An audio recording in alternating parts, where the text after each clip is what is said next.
Welcome to Mexico Unexplained, where we will explore the magic, the mysteries, and the miracles of Mexico. This series presents information based partly on theory and conjecture. The podcaster's purpose is to suggest some possible explanation, but not necessarily the only ones to the subjects we will examine. Here is your host, Robert Bitto. Welcome, and muy bienvenidos to episode number 269 of Mexico Unexplained, where we examine the magic, the mysteries, and the miracles of Mexico.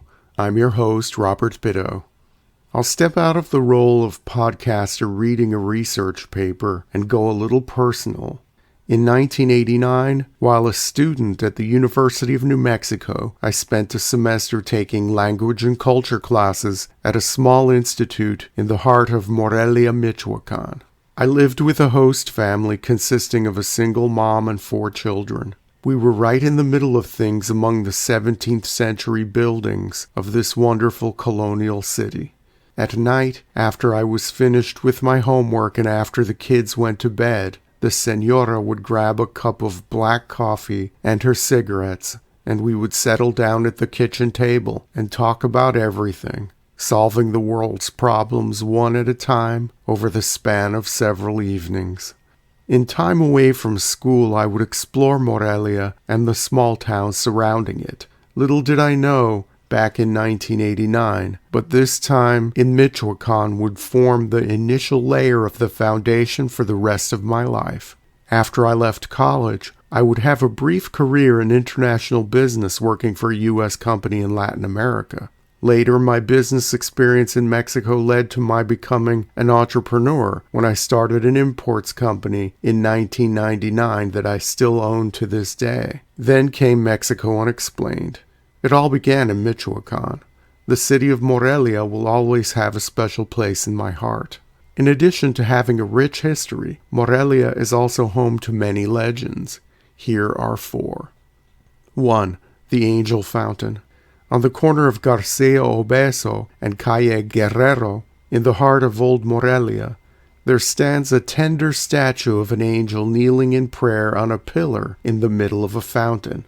Called the Pila del Ángel, this structure was built by the Morelia City Council in 1871 to supply water to the residents who lived near the corner of the streets then called Tecolote and Alacrán. Back in the 1870s, the land was part of the garden that belonged to the convent of San Agustin.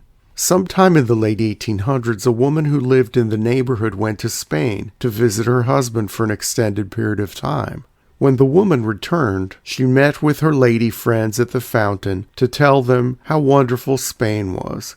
She told them that there were many very beautiful palaces, neighborhoods, and shops. She ended up buying many beautiful dresses while abroad.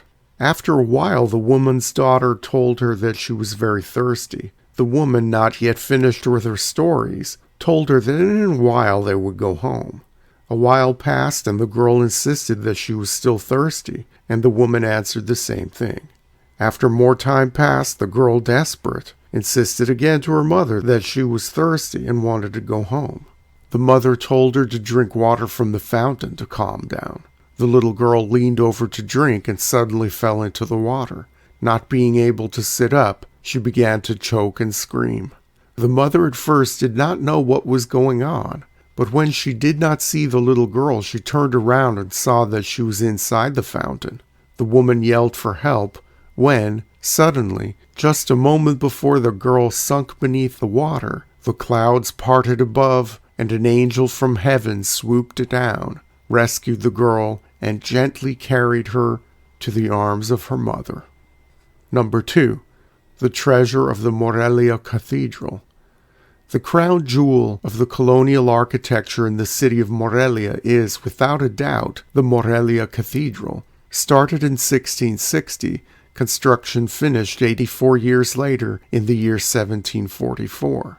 The cathedral combines both neoclassical and Baroque styles and is dedicated to the Transfiguration of Jesus. As it stands in the oldest part of the city, there are structures around the beautiful building dating back centuries, including a nearly forgotten tunnel system that stops and starts underneath Morelia's colonial core. On a slope of the Santa Maria Hill, there was once an entrance to a tunnel that crisscrossed the city and was obstructed by a few immense stones.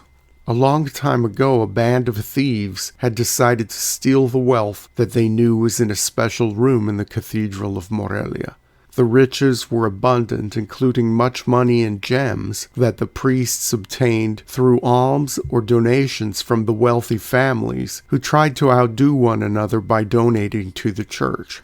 The thieves had decided to enter that room by accessing the Santa Maria tunnel, which was known to pass right underneath the cathedral. They entered, and when they arrived at the designated place, they began to excavate underneath the floor of the treasure room. On 3 occasions, the thieves managed to enter the room and steal without anyone noticing the missing items in the treasure.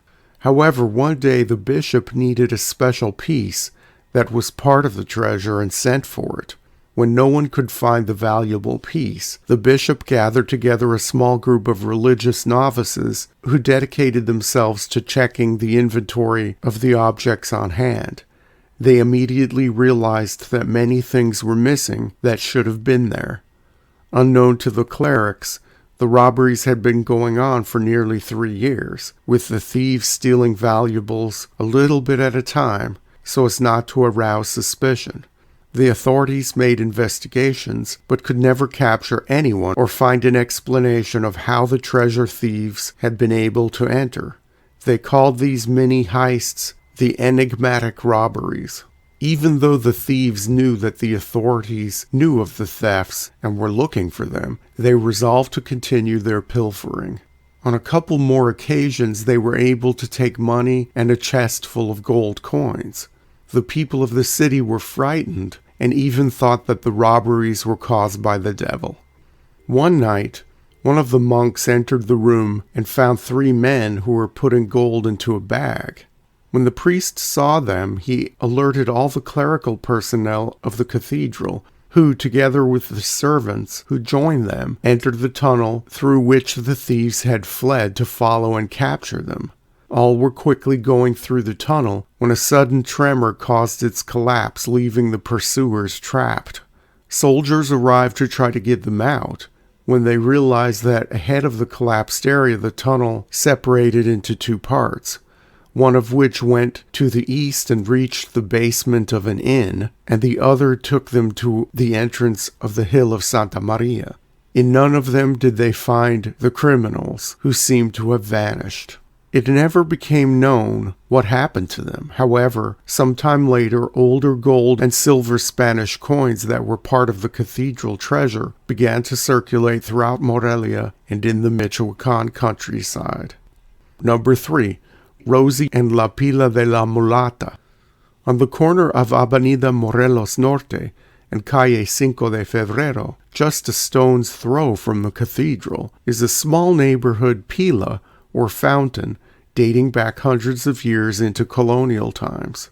Like the fountain of the first legend, this pila was used as a neighborhood water source where people could fill canisters to take home water for household use.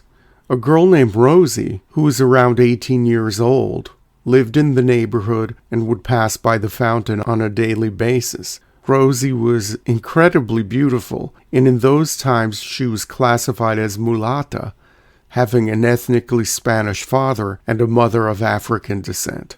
Rosie used to buy tortillas at a store not far from her home, and everyone who saw her go by was captivated by her. Over time, she fell deeply in love with a young man named Alvaro, a neighborhood boy who had just finished his university studies. While Alvaro was smart and had a bright future ahead of him, he was somewhat mentally unstable and known for violent outbursts. One day, Rosie went to buy tortillas as was normal for her, and on the way she bumped into Alvaro. He invited her to his house, and she agreed. When they got to Alvaro's home, the couple argued, and their fight escalated. Alvaro then pulled out a dagger and lunged at Rosie.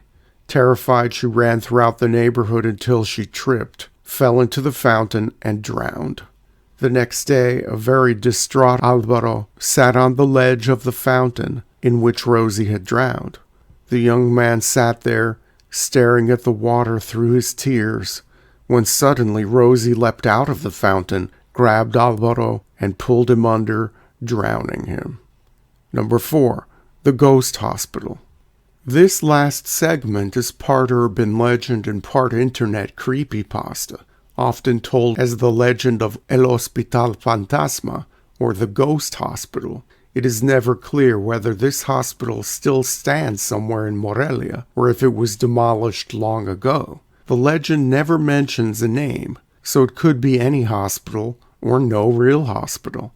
Even the name Ghost Hospital is a bit vague, because does it refer to a hospital full of ghosts, or does it mean that it's a phantom hospital that doesn't really exist? Supposedly, it is or was a place where deep inside its corridors and rooms and spaces forgotten or closed off to current staff, countless ghosts and other supernatural presences thrive. Security guards at this hospital allegedly have the most experience with strange occurrences in the recesses of this spooky place and have seen things when no people were around. Thus, the hospital has a hard time staffing for security. It is said that in the operating room of the hospital, a man appears every night who incomprehensibly passes through the walls, and on certain occasions, pitiful screams are heard, which are considered to come from his distressed soul, which has not yet achieved eternal rest. In the receiving room of the morgue, to which the corpses of the deceased are taken, strange noises are frequently heard, sounds of broken glass, and a squeak of the doors, as if someone were opening and closing them. Likewise, when visitors walk through that place, they perceive a horrendous sensation as if someone was watching all the time. In the intensive care room on the 8th floor of the hospital, witnesses who have been able to observe this apparition report that at night a woman in a white coat appears who wanders through the corridors in total silence and leaves in her wake bloodstains on the floor and walls that fade over time. Some say this is the ghost of a woman who was once a patient in that ICU and underwent a kidney transplant. The transplant didn't take, and out of desperation and misery, the woman decided to commit suicide by throwing herself out of a window on that floor. Not one of these stories from the hospital can be verified by any ghost hunting show, and the hospital is not part of any walking ghost tour of Morelia for the simple reason that no one knows what hospital these stories belong to, if any at all. Thank you once again for listening to another episode of Mexico Unexplained. Remember to like and subscribe to us on YouTube and follow us on Twitter. Tell your friends by sharing these shows with others. Please go to our website, MexicoUnexplained.com, for references, illustrations, and for free access to transcripts of past shows. Please visit Amazon.com to purchase the books, Mexico Unexplained and Mexican Monsters, to get hard copies of The Magic, the Mysteries, and the Miracles of Mexico. We appreciate your kind attention once again. Until next time, thank you and gracias. Thank you for listening to another episode of Mexico Unexplained with host Robert Bitto. For show summary, relevant links and commentary, please check out our website at mexicounexplained.com. Like us on Facebook and be a part of the conversation. Adios and hasta la vista.